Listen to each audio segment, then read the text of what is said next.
네. 오늘은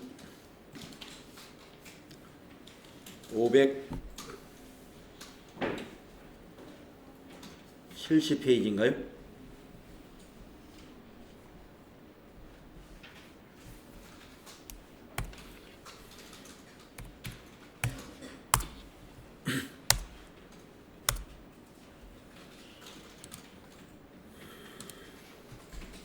앞 시간에 우리 기출문제 30회를 같이 풀어보다가 시간이 다 되었었습니다. 그래서 몇 번까지 우리 풀어봤었나요? 4번까지 했었습니까? 5번부터. 자, 570페이지 5번 문제를 한번 보니까 프로그램 30회 기출문제로 로그인 해주시고요. 자연미인 화장품을 도소매하는 기업이죠. 자, 문제를 보니까 이렇게 나왔습니다. 기타 일반 거래라는 문제인데 8월 16일 날 부산 거래처 출장을 마친 영업부 배은상 과장의 출장비 지출 내역을 받고 추가 지출액은 현금으로 지급했어요. 이랬어요. 이날 거래를 참고해서 거래자료 입력하라. 이 말은 뭐냐면은 16일 날 이렇게 내역서를 가져왔는데 출장은 13일 날 떠났습니다. 이런 말이죠. 그러면 13일 날 가지급금을 얼마 가져갔겠죠. 그러면 얼마 가져갔는가를 안 알려줬으니까 8월 13일 전표를 우리는 일반 전표에서 조회를 해봐야 되겠네요. 자, 8월 13일 조회했더니 배은상시 가지급금 차변에 50만원 잡혀 있습니다. 그러면 16일 날은 이 가지급금 50만원을 무조건 금액 그대로 대변에 적어야 되죠. 자, 그러면 16일 날로 날짜 고치시고 대변에 먼저 가지급금부터 갖다 놓겠습니다. 배은상 거래처로 해야죠. 50만원. 그래서 가지급금을 정산하는 것이죠. 가지급금의 정산은 가지급금을 대변으로 소멸시키는 것이 되겠습니다. 자, 그러면 차변에 어떤 비용들인지 한번 표를 보니까 자, 교통비로 이만큼 썼고요. 숙박비로 이만큼 썼고요. 선물비는 좀 성격이 다르겠네요. 식대로 이만큼 썼습니다. 그래서 합계가 모두 57만원을 치렀습니다. 자, 여기서 우리가 출장 가가지고 교통비로 지출하고 숙박비로 지출하고 식대로 지출한 것은 계정 과목이 하나입니다. 요 세 개는 계정 과목이 하나예요. 뭐냐? 여비교통비. 그쵸? 여비교통비. 여비교통비로. 갑자기 따뜻한 바람이 나와서 그런가? 여비교통비로 하면 되고, 그 다음에 여기 거래처 선물비는 여비교통비가 아니죠. 그래서 이건 뭘로 해야 돼요? 여러분, 그렇지. 접대비. 그래서 차변에 접대비하고 여비교통비로 나누어서 입력을 하겠습니다. 5만원을 접대비를 먼저 한번 입력해 볼까요? 네. 차변에 접대비 거래처 필요 없어요. 5만원. 차변에 여비교통비 나머지 아까 57만원에서 나머지 뺀 게 52만원이죠. 네. 이게 여비교통비가 되는 거죠. 그러면 7만원은 현금으로 어떻게 했어요? 지급했다라고 자료 설명에서 우리가 읽었단 말이죠. 현금을 지급했으면 대변에 현금이 가야 되겠죠. 그래서 4번 대변에 101번 7만원이 되는 것입니다.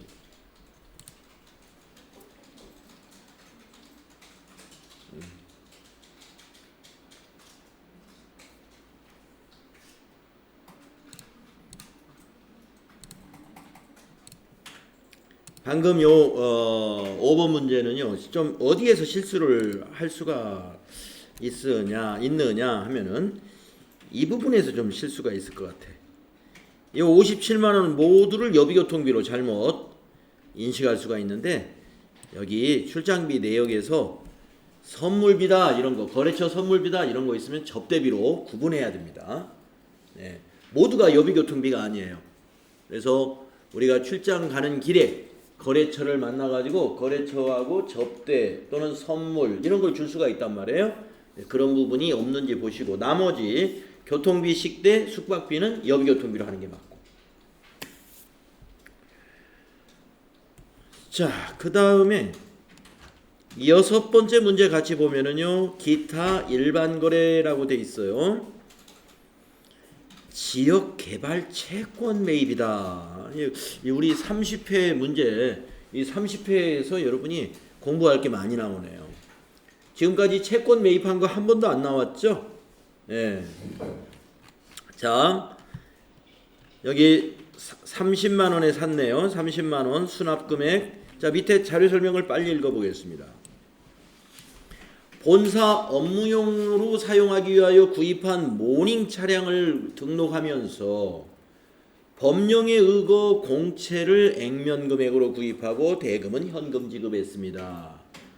우리가 이제 차를 사면은요, 그 차를 사면서 의무적으로 채권을 매입해야 되는 그런 부분이 있습니다. 그래서 대개 개인들이 차를 살 때는 채권을 가지고 있지 않고 채권을 사자마자 되팔아요. 그런데도 돈이 들어가. 그 돈이 들어가는 이유는 여러분이 이걸 보시면 알아요.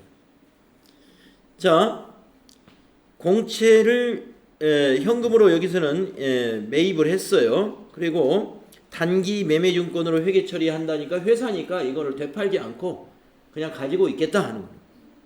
그러면 유가증권이 자산으로 가지고 있겠다. 개정과목은 단기 매매증권이다. 이제 조만간에 곧 처분할 거다 이런 것이죠. 자, 그런데 공채 매입 시의 공정가치는 26만 원이래요. 이 공정가치가 뭐예요? 이 공채를 오늘 팔면 26만 원이다 이 말입니다. 그런데 아까 위에 자료를 봤더니 30만 원에 샀어요. 30만 원에. 30만 원에. 자, 그러면은 우리가 이제 여러분이 고민해야 될 것이 뭐냐? 이것을 회계 처리할 때 차변의 단기 매매 증권을 얼마로 보느냐 이거예요. 단기 매매 증권을.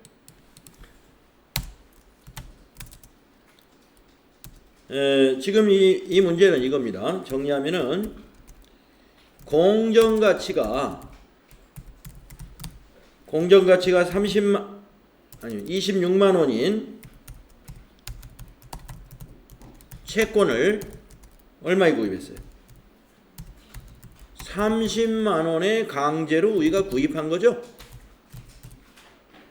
구입하고 단기 매매 증권으로 하기로 했다 이거.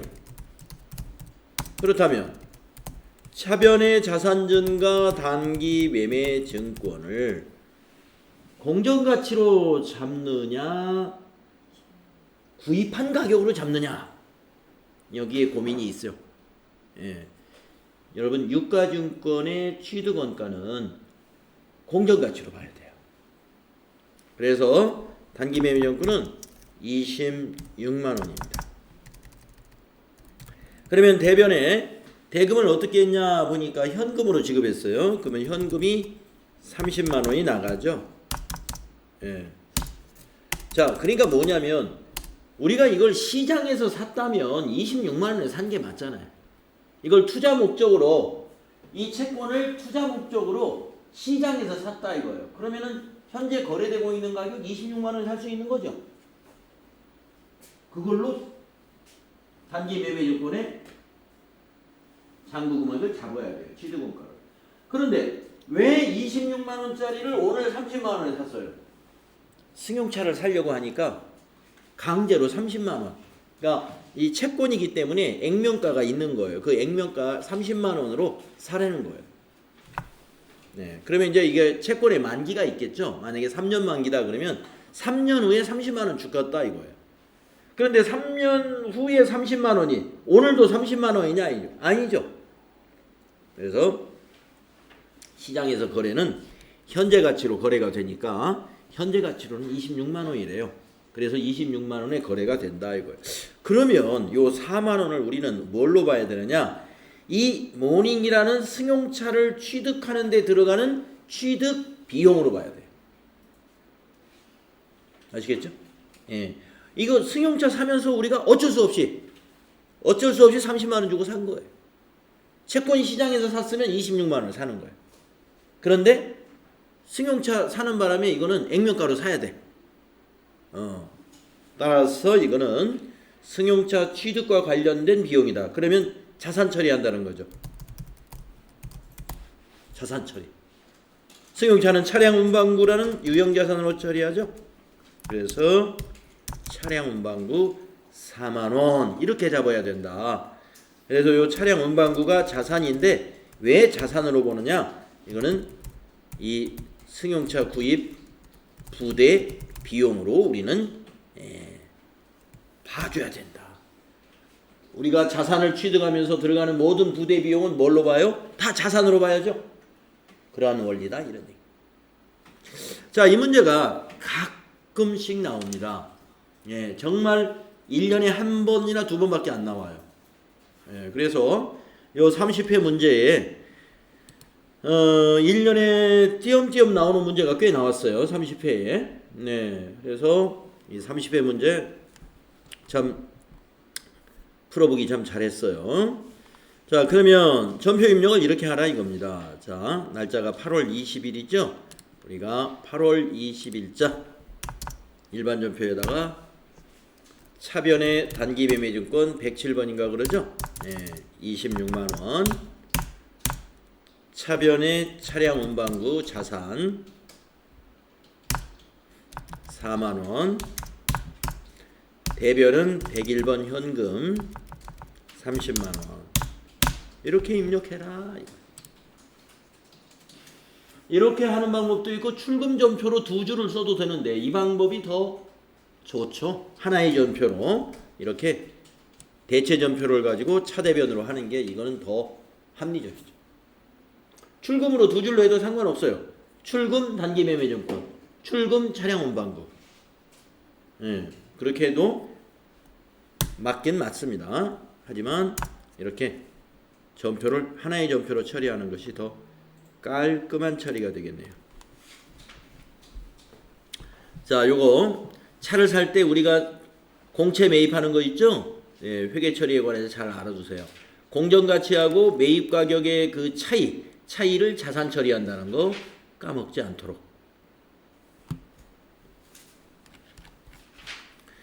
자, 다음에 이제 부가가치세 문제 같이 한번 풀어보겠습니다. 주식회사 자연미인의 부가가치세 신고 관련 거래 자료를 입력하여 부가가치세 신고서에 반영하시오 하면서 이번에 30회에도 1번 문제는 전자세금계산서를 발행하는 문제가 나왔다는 거죠. 상품을 판매하고 발급한 거래명세서이다. 8월 24일에 계약금을 받았으며 계약금을 제외한 잔액은 이번 달 말일에 받기로 했다라고 했는데 그렇다면은 이 전표를 입력하기 전에 8월 24일 날에 그 계약금을 얼마 받았는지를 여기서 자료에 안 나와 있으니까 보러 좀 가야 되겠네요. 자, 평가 문제를 보면은 매입 매출 자료를 입력하라는 것과 전자세금계산서 발행 및 내역 관리를 하라 이렇게 되어 있습니다. 자, 그러면 일반 전표로 8월 24일 거를 한번 봅시다. 그랬더니 선수금이 잡혀 있습니다. 프리티 우먼에서 95만원 선수금. 그러면 오늘은 대변에 가는 선수금을 오늘은 차변으로 놔야죠. 자, 95만원 여러분 메모해 두시고 선수금 95만원을 메모해 두시고 매입 매출 전표로 갑니다. 자, 매입 매출 전표 9월 3일이죠. 9월 3일 11번 과세 매출이고 복수거래에 해당이 되겠네요. 영양크림 100개 8만원.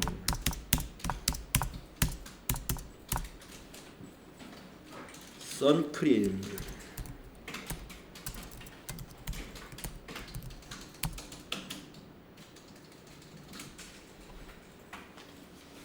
냉방으로 되어 있네.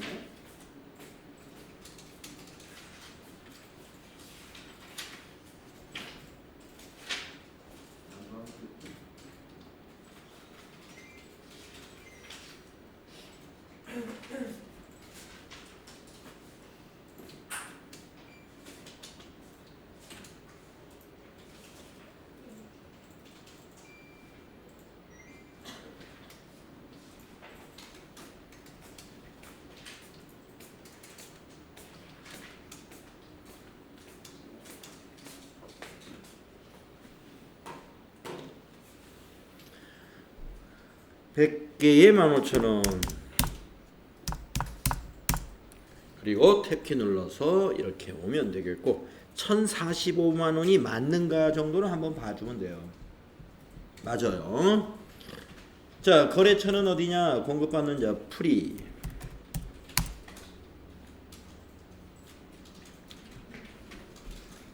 프리티 우먼. 전자세금란은 0번으로 비워두셔야 되고 혼합으로 분계를 선택한 다음에 아래로 내려와서 세 번째 줄에 자, 차변에다가 아까 선수금 처리해야죠. 선수금 95만원 메모해 놨었죠? 맞나? 네, 95만원. 그리고 나머지는 차변에 돈을 받았나요? 나머지는 이번 달 말일에 받기로 했으니까 108번 외상매출금으로 처리해야죠. 950만원. 그리고 탭키 눌러서 거래처 수정사항이라든가 차대변의 합계가 일치하는 거라든가 이런 거 좀 살펴보시고 이제 세금계산서를 발급하러 갑니다. 전체 메뉴 눌러서 전자세금계산서 발행 및 내역관리에 가서 9월 날짜 3일자 이렇게 엔터로 조회를 하면 조회가 되는데 앞에 체크하고서 위에 있는 전자발행 누르고 확인 누른 다음에 밑에 발행 누르고 확인 누르고 다시 한번 아카데미 전자세금계산서 눌러서 로그인 누른 다음에 미전송 체크하고 매출조회 누르면 나타난단 말이죠. 거기서 발행 눌러주고 확인 눌러주시고 네, 닫아주시면 되겠습니다. 닫고 여기에 와서 조회 하면은 데이터 정렬 입력 순으로 해서 밑에 거 보니까 전자발행 떠 있습니다. 이 문제는 늘 나왔던 그런 형태의 문제이고 그 다음 두 번째 문제 신용카드 매출이다 되어 있는데요. 개인 이수연에게 수분크림을 판매하고 발급한 신용카드 매출전표다. 그러면 여러분 17번 유형으로 하시고요. 요 합계금액으로 입력하시고 날짜는 이 날짜로 하시고 카드사는 신한카드 선택해 주시는 거. 그 다음에 거래처는 요거 자연미인으로 한다는 거. 자연미인은 우리 회사지. 거래처는 이수연으로 한다는 거. 그거 아시면 되겠죠. 자, 평가 문제. 메인 매출 자료를 입력하시오. 매출 채권에 대하여는 외상 매출금 계정으로 처리할 것. 이거 아마 카드 매출로 하면은 외상 매출금으로 자동으로 되어 있을 겁니다. 한번 봅시다. 9월 5일날 17번 유형으로 하시고 카드사 여기 눌러서 카드사 선택해 주시고 신한카드다 확인 품명에는 수분크림이라고 되어 있으니까 수분크림이라고 여러분 입력하시면 되겠고 공급가액에는 합계를 385 플러스로 입력하고 거래처에는 이수연을 입력해야 됩니다. 여기서 카드사를 또 입력하면 안 돼요. 이수연. 전자세금은 방향키로 그냥 지나가야죠. 카드과세니까. 분계는 4번 카드 분계하면은 외상매출금으로 되는 거 한번 확인해 보시면 돼요. 거래처는 카드사로 되어 있어야 되고 부가세 예수금 상품 매출. 네. 잘 됐죠? 자, 17번 유형 한 문제 나왔네요. 그 다음에 세 번째 문제는 매입거래라고 되어 있습니다. 화물차라고 되어 있네요. 분명히. 자, 유형자산 내역이다 하는 거 보니까 또 유형자산 등록하라는 문제까지 나온 것 같아요. 영업부에서 사용할 상품 운반용 화물차를 구입했네요. 그리고 전자세금계산서를 받았습니다. 거래자료를 입력합니다. 전자세금계산서 거래는 전자입력으로 하라고 했고요. 고정자산 등록 메뉴에 신규 취득자산을 등록하시오. 오케이. 자, 그래서 우선 메인 매출전표에다가 메인 매출전표에 입력을 9월 7일자로 먼저 입력하겠습니다. 9월 7일. 자, 화물차는 과세 매입입니다. 51번. 승용차가 아니죠? 예, 만약에 승용차를 구입했다 그러면 54번 불공이었겠지만 이거 화물차예요. 51번 과세. 품명은 그대로 써주시면 되죠. 예. 상품 운반용 화물차다.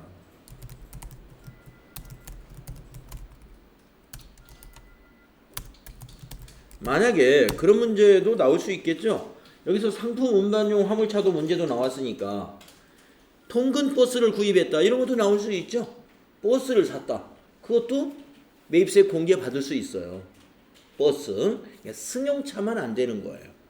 승용차도 뭐는 됩니까? 1000cc까지는 되죠. 1000cc까지는. 1000cc 넘는 거 안 해주는 거예요.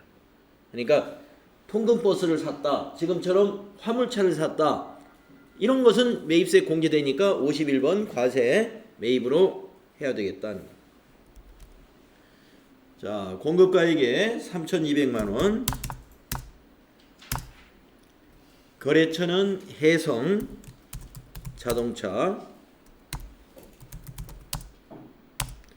전자세금 받았으니까 1번. 자, 분계는 대금을 어떻게 했나요? 구입하고 수취했다. 대금은 보니까 세금계산서 아래를 보니까 외상으로 돼 있네요. 3,520만원이. 그죠? 예. 그러면 이거 외상으로 샀다는 거죠? 네. 그러면 외상분계는 안 되죠, 이거. 유형자산이니까. 혼합분계로 분계해야 되겠네요. 자, 그리고 나서 상품을 차량 운반구로 고쳐야죠. 고치고 아래로 내려와서 여러분 매입세액이 부가세 대급금이라는 거 알죠? 차변에 왜 부가세 대급금인지 알고 계셔야 되고 아래로 내려와서 대변에다가 미지급금 처리해야죠. 그렇죠? 유형자산을 외상으로 샀다. 그러고 미지급금. 상품 아닙니까? 그래서 미지급금 하시고 3,520만원. 그리고 탭키 눌러서 거래처나 밑에 차대변의 합계 잘 맞는지 보셔라. 그리고 평가 문제가 한 문제 더 있죠. 예. 두 번째 문제는 고정자산에 등록하라. 자, 그러면 고정자산 등록 메뉴에 한번 가볼까요? 예, 고정자산 등록 메뉴에 가가지고 엔터 해가지고 여기서 계정 과목을 입력해도 된다고 그랬죠. 계정에서 F2 누르면 계정 과목이 나와요. 차량 운반구 확인.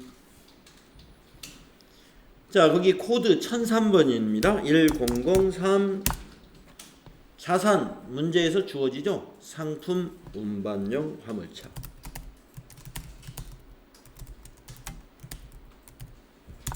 취득일 2019. 아까 세금계산서 날짜 0907.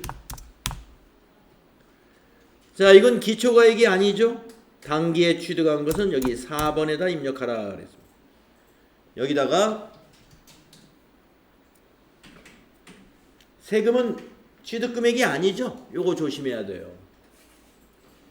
여기에 신규 취득금액을 입력하는데 승용차 같으면은 매입세 공개 못 받으니까 차량 운반구가 세금 포함해서 잡혀 있어요. 그러나 이거 화물차 매입세 공제를 별도로 받기 때문에 차량 운반구의 차변 금액 3,200만 입력해야 돼요. 부가세 포함한 것으로 입력하면 안 됩니다. 그래서 여기에 취득 금액은 3,200만 원만 입력한다는 거. 부가세 대급금까지 입력하면 안 돼요.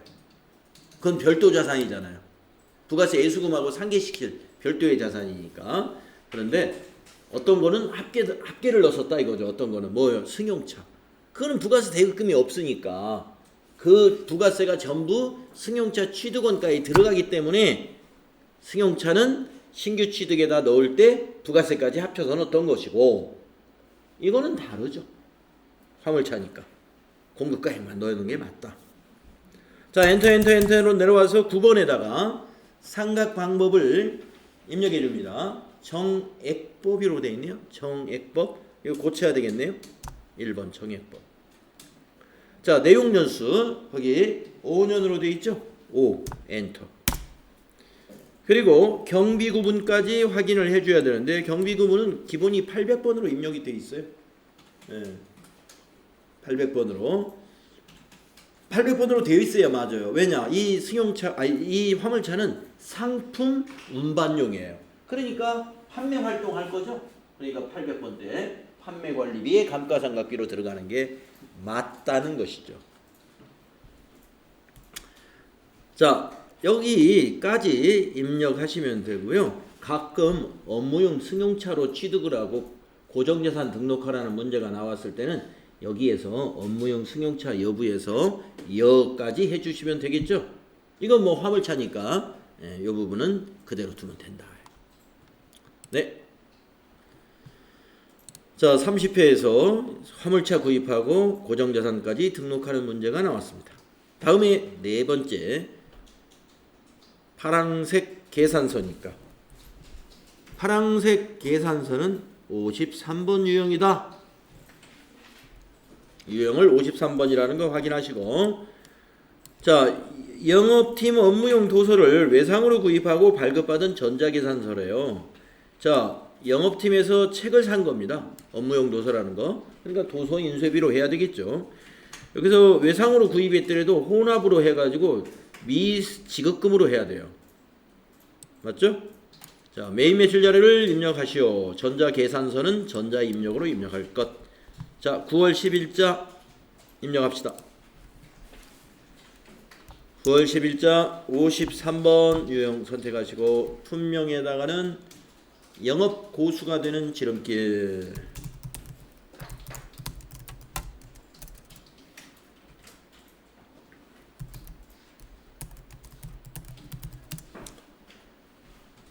(10개) 19,000원. 거래처는 예스 출판사. 전자계산서니까 1번. 분계는 혼합. 상품을 도서인쇄비로 고친다. 826번으로.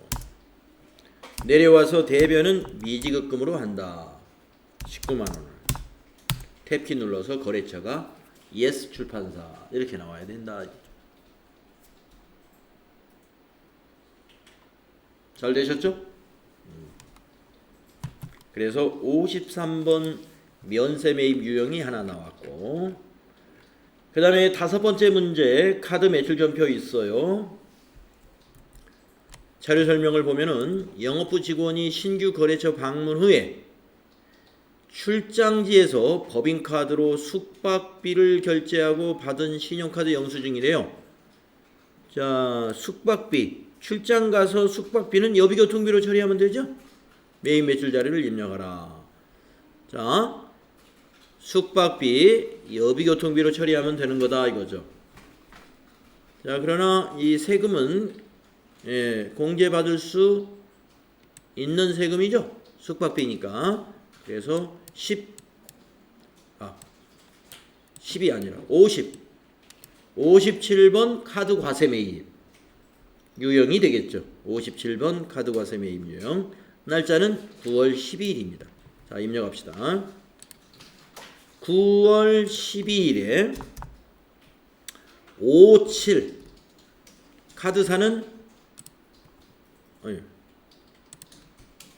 57 카드사는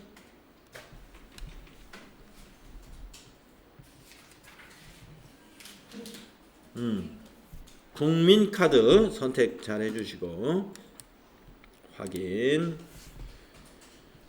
분명히는 숙박비 이렇게 써주시고요.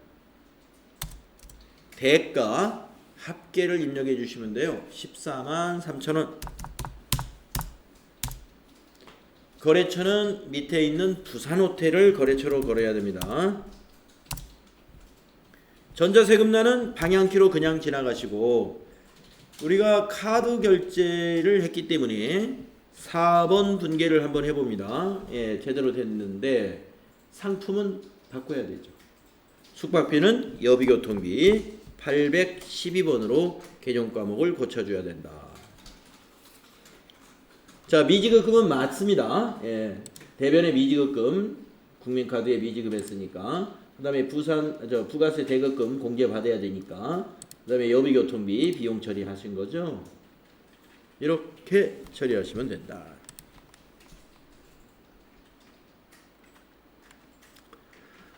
자, 그 다음에 6번째 문제를 볼까요? 전자세금계산서 파란 걸로 되어 있습니다.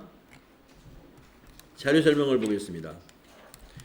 신규 취득한 토지에 대한 토지 정지 작업을 우리가 토지 관련 작업이라고 그래요. 토지 정지 작업을 안전건설에 실시하고 전자세금계산서를 수취했습니다. 관련 대금은 다음 달 초에 현금으로 지급하기로 했으니까 미지급금 처리해야 하면 되겠네. 다음 달에 주겠다 이거. 미지급금. 매입 매출 자료를 입력하시오. 전자세금계산서 거래는 전자입력으로 한다. 자, 그런데 보니까 세금계산서가 있지만 이 세금 요 28만원은 공제를 못 받는 사유에 해당이 돼요. 토지의 자본적 지출, 예, 토지 관련 매입세기 때문에 공제 못 받습니다. 그래서 이거는 54번 세금계산서인데 공제 못 받는 사유에 해당이 되니까 54번 유형으로 9월 17일 거는 입력해야 됩니다. 자, 17일날 유형은 54번. 사유는 거기에 어디에 있어요? 토지라고 해서 0번에 있네. 토지의 자본적 지출 관련이다. 이거죠. 그리고 선택. 자, 품명에다가 토지 정지 작업 쓰면 돼요.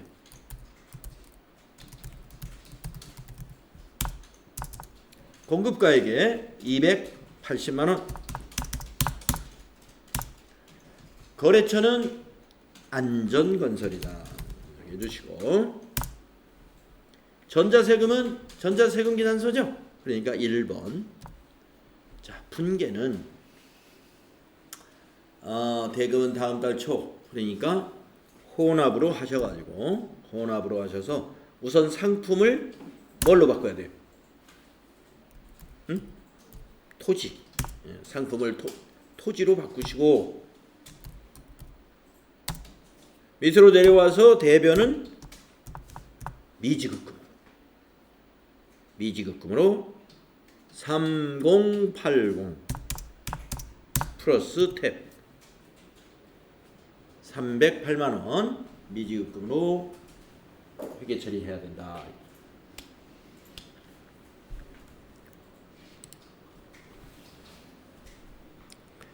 자, 토지 관련 자본적 지출 54번 불공으로 한다는 것. 이 토지 정지 작업 이건 뭐 시험에 가끔 자주 나오는 편이에요. 54번 불공으로 자주 나옵니다. 그 다음에 7번 문제는 부가가치세 신고서를 조회해서 처리하는 거. 이거 뭐 너무 잘 나와요. 부가가치세 문제의 마지막 문제 일반전표에 입력하는 것으로서 부가가치세 신고서에 의한 문제 아주 잘 나오는데 30회 이거는 좀 간단한 게 나왔네. 일기 확정 부가가치세를 말이죠. 국민은행에 납부한 거에 대한 회계 처리하라는 거예요. 예, 납부한 거 여기 보니까 납부한 금액까지 딱 나와 있어요. 역삼세무서라고 거래처도 나와 있고.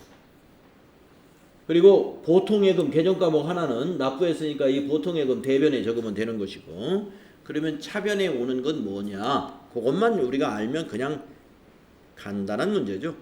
6월 30일 일반 전표를 참고하여 납부세액에 대한 회계 처리를 하시오. 거래처 코드를 입력할 것. 여기 거래처 코드 여기 역삼세무서 나왔잖아. 자, 6월 30일 거 조회 안 해도 됩니다. 이 정도는.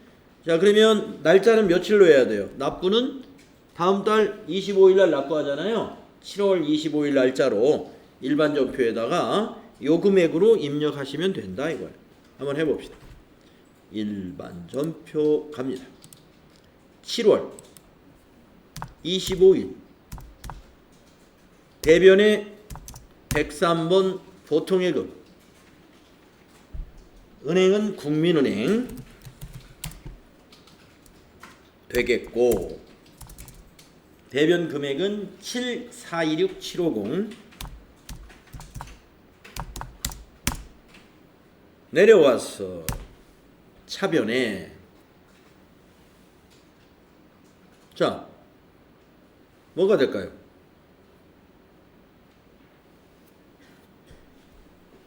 우리 세금, 납부할 세금을 뭘로 처리해 놓죠? 그렇죠. 미지급 세금으로 처리했던 부채가 오늘 감소하는 거예요. 261번. 거래처는 거기 통장에 적힌 역삼세무서. 이렇게 하시면 됩니다. 742675. 6월 30일 전표 굳이 확인을 안 해보셔도 지금 여기 주어진 자료만 가지고도 회계 처리가 가능하죠. 자, 이렇게 해서 부가가치세 문제 24점 우리가 해봤는데, 일반 전표 문제보다 더 쉽게 평범하지 않았나 싶어요. 30회는 일반 전표 문제가 더 까다로웠습니다. 자, 그 다음에 결산 문제 한번 봅시다. 자, 결산에 두 문제가 나왔는데 1번은 수동결산 4점짜리. 자, 1번 문제 자료 설명을 읽어보면은, 자연미인은 소모품 구입 시 비용으로 처리하고 있대요. 그리고 결산 시 자산으로 대체하고 있답니다. 그러면서 2019년 말 소모품 사용액이 220만 원이래요. 확인되었다. 결산 분계를 하시오. 그러면 지금 우리가 필요한 것은 자산으로 처리할 금액을 알아야 되는데, 여기 알려준 것을 자산 처리하면 되겠어요? 안 되겠어요? 이거는 비용이죠. 비용. 사용했으니까 비용. 당기의 손익계산서에 사용액은 소모품 B로 가야 되죠. 소모품 B. 자산으로 대체할 거는 소모품이에요. 소모품. 소모품은 재고를 알아야 돼요. 재고. 그러면 재고를 어떻게 알아야 될까요? 안 알려줬으니까. 지금 합계잔액세안표에 가면은 구입할 때 전부 다 비용 처리했다고 그러잖아요. 그러니까 얼마가 잡혀 있겠죠. 예를 들어서 500만 원이 잡혀 있다. 소모품 B가. 그러면 요것만 사용했다는 거예요. 그러면 500만 원에서 220만 원을 빼야죠. 이게 사용했으니까 요 나머지 280만 원이 재고다. 요거를 자산 처리해야 되는 거예요. 자, 우리 숫자를 보러 가야 되겠네요. 합계 잔액 시산표를 열어야 됩니다. 12월 31일 결산일 기준으로 판매 관리비에 있는 소모품 B를 확인해 봅니다. 그랬더니 소모품 B의 차변 잔액 350만 원이 있죠? 네. 여기서 사용한 것은 220이래요. 그러니까 220을 빼는 거예요. 220만 원을. 그러면 110만 원이 되지요?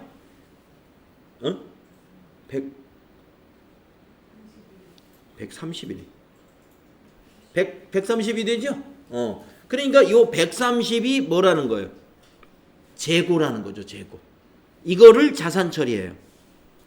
자, 130만 원이다. 이제 알았으니까 일반 전표에 와가지고 12월 31일자입니다. 12월 31일자. 자산은 차변이죠.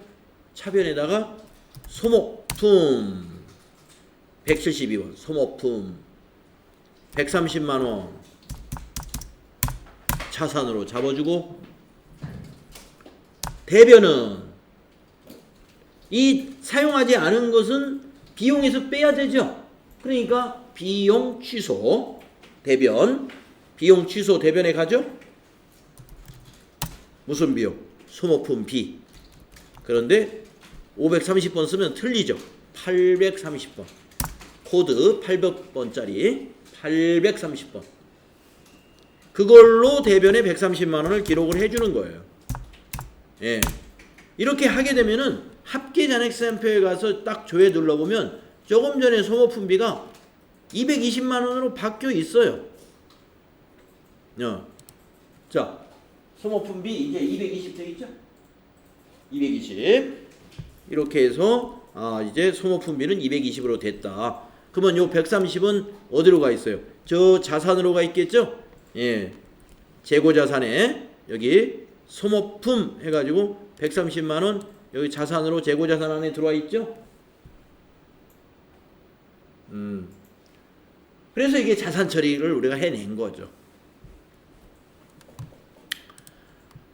자, 그래서 여러분 요거 약간 까다롭게 나오긴 했어요.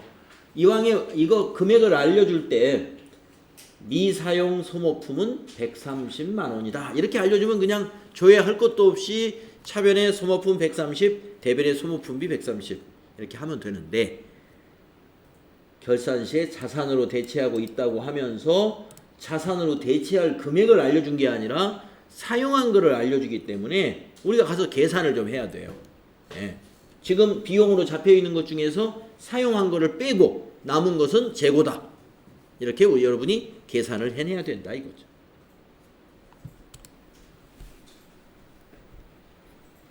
자, 그 다음에 2번 문제는 자동결산 문제가 나왔는데, 재고자산 내역과 감가상각 내역 두 가지를 문제로 냈군요. 재고자산의 합계 요것만 이용하면 될 것 같고, 우리가 재고자산 기말상품 재고액을 입력하는데 이렇게 품명별로 입력하진 않아요. 그냥 재고 금액이 전부 얼마다 이거 합쳐서 입력하는 거지. 그 다음에 감가상각은 자산별로 입력해야 돼요. 건물에 800, 비품에 120. 이거는 자산별로 입력을 합니다. 자, 평가 문제 보면은 수동결산 또는 자동결산 메뉴를 이용하여 결산을 완료하시오. 이런 것은 자동결산이 쉬우니까 자동결산에서 당연히 해야 되겠죠. 자, 이 세 개의 금액만 입력하면 됩니다. 어디로 가느냐? 결산자료 입력 메뉴 찾아가지고 결산일자는 1월부터 12월이다. 이렇게 확인해 주시고, 기말상품 재고액이 위에 있으니까 이거부터 입력합시다. 그래서 기말상품 재고액 3,970만 원 엔터 치고, 그 다음에 감가상각비는 판매관리비니까 아래쪽에 있겠죠. 예, 아래쪽에 감가상각비 여기 건물란에다가 800 입력하시고 엔터. 비품에다가 120 입력하시고 차량 운반물은 지나가고, 이렇게 요 칸만 잘 채워주면 돼요. 그리고 그냥 닫아버리면 소용없죠. 요거 꼭 눌러야 됩니다. 전표 추가 누르고 예 확인, 이거 꼭 해줘야 돼요. 네, 그래서 이제 시간이 없을 때는 그냥 끝내시면 되고, 여유 있으면 일반 전표 12월 31일자 와서 조회했을 때 상품 매출원가는 아무것도 입력 안 해도 그냥 넘어오고, 감가상각비 2개, 감루가 2개고 해서 이렇게 넘어왔어야 돼요. 뭐 시간 없으면 꼭 조회 안 해도 됩니다. 자, 이렇게 해서 우리가 결산까지 다 했고요. 이제 사실상 이제 다 한 거나 다름없죠. 이 뒤에 두 문제는 맨 먼저 하세요, 그냥. 이건 100% 여러분이 맞출 수 있는 문제니까 시간 없어서 이걸 못하면 너무나 억울하단 말이죠. 그래서 이걸 제일 우리 했나요, 이거? 어제 했습니까? 예, 맞아요. 그래서 제 생각에는 실기 문제 딱 잡으면 기초정보관리 3개를 먼저 하고 그것도 못할 그럼 거의 하면 100% 맞추잖아요. 그리고 맨 뒤로 이걸 와서 이거 2개 처리하고 그 다음에 일반요표 문제로 들어가서 이제 부가가치세까지 이렇게 하면 돼요. 그런 거 하면서도 시간이 좀 오래 걸리겠다 싶은 건 뒤로 미루면 돼요. 좀씩 빨리 할 수 있는 것부터 하셔라. 나중에 여러분 FAT 1급 시험 볼 때 시간 관리 잘 하시고 뭐 첫째는 일단 실력이 돼야 되겠지만 실력이 있어도 시간 관리 못하면 떨어집니다. 그래서 그렇게 꼭 해주시고 요 31회와 32회는 다음 기회에 우리 하도록 하겠습니다.